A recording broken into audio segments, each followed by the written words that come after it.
Thanks for taking a moment to take my call here. Yes, sir. How can I help? Yeah, so I have a question regarding my 9-month-old daughter. So my wife and I are living in Austin, close to family, which is a huge blessing.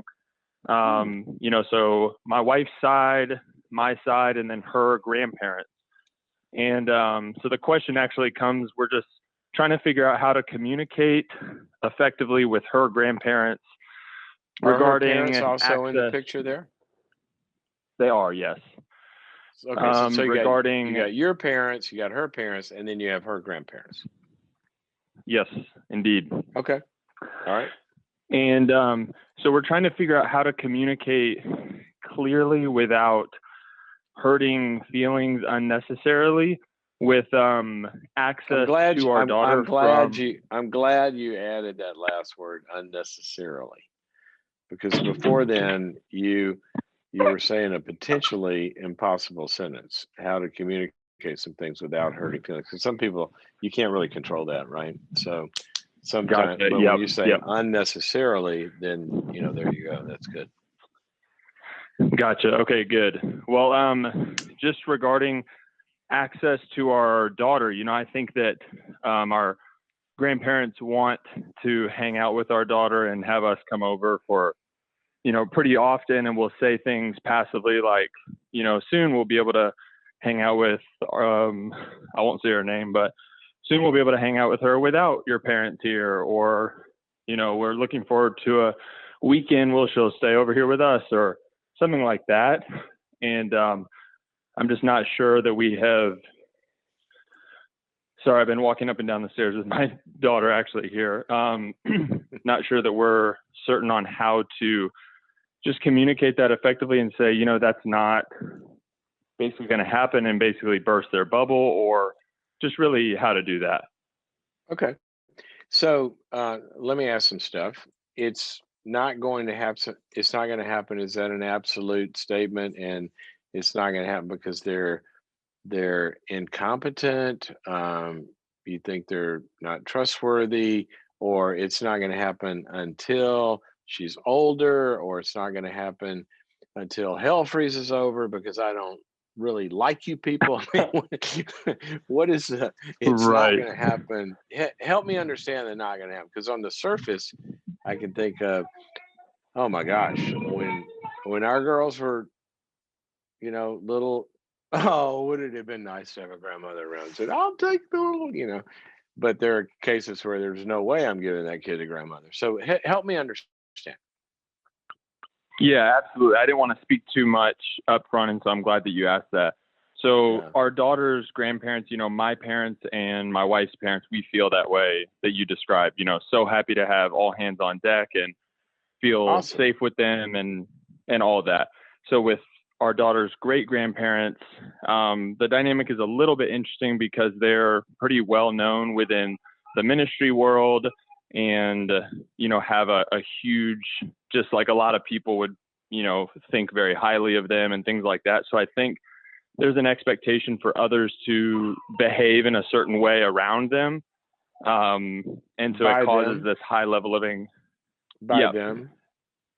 Yep. Isn't that fascinating? No, really. I guess mean, just so. Yeah. well, you think about it, because what you're talking about, these, and I don't know who they are, so I can say this without being personal about it, is they're well regarded, and let's say admired, and let's say idealized, and all this great stuff in the ministry world, which means probably, something to do with Jesus faith, right? Right. Yep. Okay. And it's so funny that, okay, that's great so far, well regarded. Everybody wants to be well regarded. People think well of you, this, that, and the other.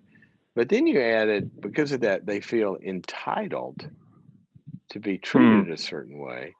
And what my Bible says is, if you want to be well regarded in the kingdom, that you become a servant. You don't feel entitled to to special treatment and special positions.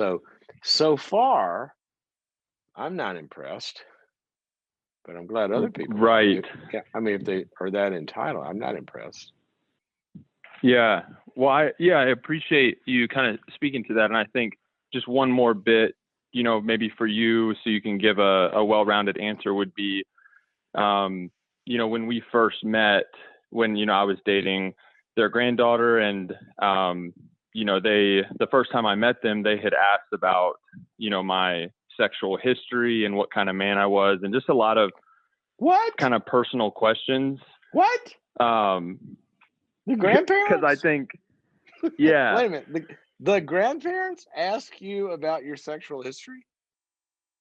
Yeah, because I think they had thought that, because my wife had lived in a particular way, that she deserved to be with somebody who, was pure. And then I kind of shared that, before, I came to know the Lord, that I was, living a different kind of way. And I feel like I shared, and I wish that I hadn't, and so now reading Boundaries and Boundaries for Kids and Boundaries for Leaders, now I have kind of a new awareness of how I would respond now. But I felt like maybe they were, just having a willingness to be, I was trying to give them the benefit of the doubt. Maybe they want a really, transparent look, but then I haven't felt that from them. And so then they would did say, you ask them about their sexual history? No, I didn't respond in kind. No. Oh, I forgot. I'm kidding. Yeah, okay, of course. So then what's the reason when you say, they were fine with the grandparents, so we just don't want the great grandparents to keep the kid? What is the why? I mean, I think entitlement's not really it's not gonna bother a 2-year-old, or an infant, or whatever. Right. So what is the no? Are they incompetent? Yeah. I think that's probably one side of it, the incompetence. And then also, just for whatever reason, there's a kind of an emotional heaviness, and not to get too, but kind of almost like a darkness over that environment. And my wife and her siblings have felt it whenever they would go over there when they were young, and never wanted to be there. But then the advice that we've kind of gotten is like, look, they're old, it would make them really sad not to, see LJ, and just that whole thing. And I've really felt like, that's true. And that's advice from the grandparents. Yeah, from my wife's parents, have kind of said, I know that it's uncomfortable, but so we spend, holidays has been like a huge thing, and if you don't show up, or it's a huge thing, and maybe you don't care about family, or maybe you're selfish, or that kind of thing. And so now, me being kind of new to this environment, I'm like, I don't want to be a wrecking ball here, and just, but I'm trying to seek really counsel and wisdom to see, like, how do we manage expectations, say, hey, it's unlikely that you'll be left one-on-one with our daughter. We'd love for you to see her, of course, and make that happen. But beyond that, why do we need to even answer that question now? I mean, in other words, why do you need to give them an answer? They're not, all they're saying is, we're looking forward to blah, blah, blah, one day. What's putting the time pressure on it? I guess it feels a little bit like maybe prolonging the inevitable. And if there's an expectation that's built up over time, perhaps, but I mean, and that's, to be honest, why I haven't said anything yet regarding that. I've been kind of trying to see, is this worth saying something, or well, I mean, prolonging the inevitable, if you got a cavity in your tooth and you're going to have to have it removed, and you're prolonging the inevitable, but all the while you can't chew on that side of your mouth, then prolonging it hurts. Right now, prolonging it's not hurting anything. Right. But true. But the other question I have is, number one is the safety of the child. And if you think it's going to be hurtful to to the kid, then okay, well that kind of gives us our answer. But number two here is this is your wife's family, right? Right. All right. So what's her feeling about it? Are y'all aligned? The biggest thing here, I think, is for the two of you to be aligned, because the parents Yeah. seem somewhat reasonable based on what you've said so far. So are you and she aligned? She don't want the grandparents keeping her either? Yeah. No, definitely not. Oh, she doesn't. No. Yeah. It's not just me, but I think the maybe you probably, I mean, not, unique. This is probably not super unique, but the unusual dynamic, I think, is because there's such a prevalency of how everyone feels across the board within the family around them. Everyone for so long has just kind of said what they want to hear, do what they want to do, holidays together. But everyone, as I'm, now we've been married 3 years now. Each time we're together, I'm like, wait, everyone feels the same way. No one enjoys being here. Everyone feels forced, and I'm like, this is sad Well, for them, and I want how often is this? How often do you have to go, suck down the bus fumes? to probably, I mean, their birthdays and then holidays. So probably like, 8, maybe 6 to 8 times a year. To go over for a few hours? Yeah. And it's probably been maybe more just for a meal or, things like that. But yeah, it's probably averaged around 10 times a year. Oh, like once a month. But everybody's here. It's not just you and the toxic feelings. True. Yeah. Well, Okay. recently, since our daughter has been born, we've gone over a couple of times, just my wife and I, and then our daughter, so they can get pictures for Facebook Okay, well, that's and fine. everything else. Look, yeah, it's sort of like, you get your ticket stamped, right? You put in the family Yeah.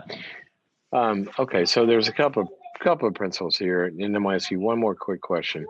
That is, Yep. there's no real danger to your daughter, other than you say you're not happy when you're over there and your wife's not happy, or there is a danger your daughter's going to be wounded in some way. I don't think that there's a danger that she would be wounded or something like that. I think, I mean, they are a lot older, and I think that she probably wouldn't be taken care of to our liking or expectation, and we would be, uncomfortable at best if she was there alone. But so yeah, that's that's a real thing. Uncomfortable that she can't. Okay, and so one more quick question. Your wife's parents, they are telling you got to do this, or they're saying, I know it, they drive us crazy too, I wouldn't leave the kid there either. What are they saying? It's probably more, they've actually been pretty cool about saying, I know that it's, there's a weird dynamic. You guys have to decide what's best for you. And so what they chose to do. Yeah, what they chose to do is send their kids over for weekends with them, and they regret doing that. Oh, okay. Well, there you go. All right. Well, you got to pass. Yeah. You got to pass everywhere you need it. Okay. What I would do is I would say, okay, there's kind of a pie. There's a budget here, right, of time and energy. And so I always go back to one of my favorite verses in 2 Corinthians 9. It's talking about giving, right? And so it's talking about, it's the context of giving money, but it applies to like giving time and energy and everything else. And it says, give as you purposed in your heart, not begrudgingly or under compulsion, for God loves a cheerful giver. And the purpose in your heart, give as you've decided to. If I'm looking at all my giving and look at this particular, charity or this ministry or this church or whatever, I'm going to purpose to give. Like in our giving, we have some categories that we purpose to support, and homelessness and trafficking and water clean water for people that don't have things like that. Okay. So that's your deciding. All right. Then you have to figure out how much you're going to give in each category. Now, begrudgingly, it says don't do it. Decide it, figure it out by deciding what you want to do. Don't do it begrudgingly. Begrudgingly means you're putting pressure on me and I give in and I kind of hold the, I don't want to do this, but I'm giving in. I'm not giving. Yeah. It says don't do that. The other one, it says under compulsion. A compulsion is in our own heads where we don't have a choice. You're bad, you're selfish, you should respect your elders, all this kind of noise in your head that makes you do it. So internal pressure and external pressure. All right. Now, having said that, I think what you have got to do is sit down and say, all right, this whole big extended family thing's important, right? How much time do we really want to donate to this part of the picture? And then you figure out how much do we want to donate? I mean, you got a lot of stakeholders vying for time with this kid. You got the grandparents and you got two sets of grandparents and you got the great grandparents, right? And so Right. you got to figure out how much is there to go around. And then I think you kind of decide that. And what I would, if I'm just listening to you, if I'm you, I'm thinking, okay, I'm not out to destroy a family and I'm not out to offend anybody and this, that, and the other. So I'm gonna donate something, but I'm not gonna donate everything they want. And the donating God. something probably wouldn't be the kid's gonna stay there for a weekend. And it sounds like, well, you know, she's not going to be coming. We're not going to drop her off for the weekend, but we'd be glad to drop by for a couple hours and let's all walk down to the park together and you can hang out with it there or whatever you decide.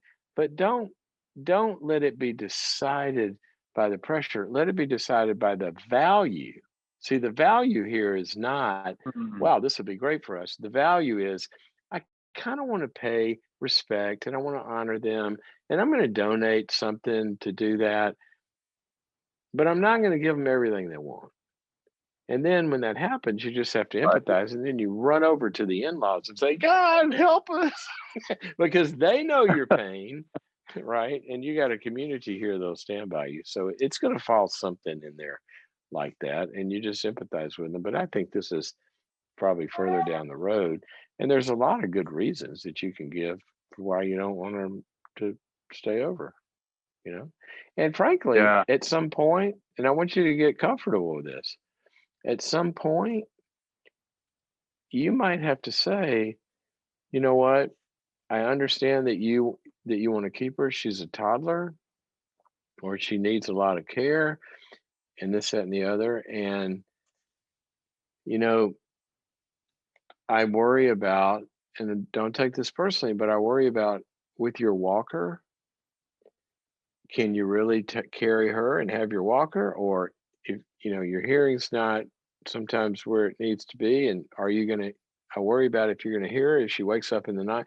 In other words, your real safety concerns, you don't have to justify and apologize when there's real issues. You just have to empathize with how that must be frustrating. But there really are some limits here because sometimes people do. That's why I said, are they competent? That's not a judgmental thing. I mean, if uh, I had older parents and, we didn't live in the same town, but by the time, and I had kids late, and my parents were older, way older when I was born. And so by the time the kids were, if they had lived in the same town, we would have been getting in those years where I would have had to say, I mean, my dad had some incidents where we finally, this the same conversation of sometimes why you have to put somebody in a facility. He'd go to cook dinner and start fires and oh yeah, I forgot that, and stuff like. So there's good. That's valid. You might have some real concerns, and you have to have those conversations. Yeah. Well, Dr. Scott, I appreciate that framework that you gave me, especially regarding giving not under compulsion or just because you feel guilty, because Yeah, that's not a cheerful giver. So even with time, energy, and resources, that's helpful, and I've not heard it applied that way. yeah. Well, that's a good way to think about it. And I hope you hear it, that as best we can, we're going to make a donation. You're asking for $1 million. Well, I'm going to donate my car to you that I was going to sell. There's, Right. when people when people hit us up for for Right. donations, so you just have to figure that out. And I would say I'd offer them an alternative. Let's all go to the zoo together, or something that you can stomach without her being there in this dungeon of gloom, as you described it, as Yeah. your daughter felt. Yeah. Okay. Well, that's really helpful. Thank you again so much for your time. And I You're very think welcome. at the very least, one day I think I'm going to have to say, hey, I wish that you hadn't asked that about my past, but we can move beyond that and would love to hang out at the zoo together. Yeah, I don't know what value that's going to have, but it does give me a little insight into what you're dealing with. Oh, Right. brother. Well, thank you, man. Okay, and remember that phrase you open with, unnecessarily. You don't want to hurt anybody's feelings unnecessarily, but sometimes running into a limit, if people don't like it and it kind of stings. But don't do it unnecessarily. I think that's a good way to frame it. Thank you for your call.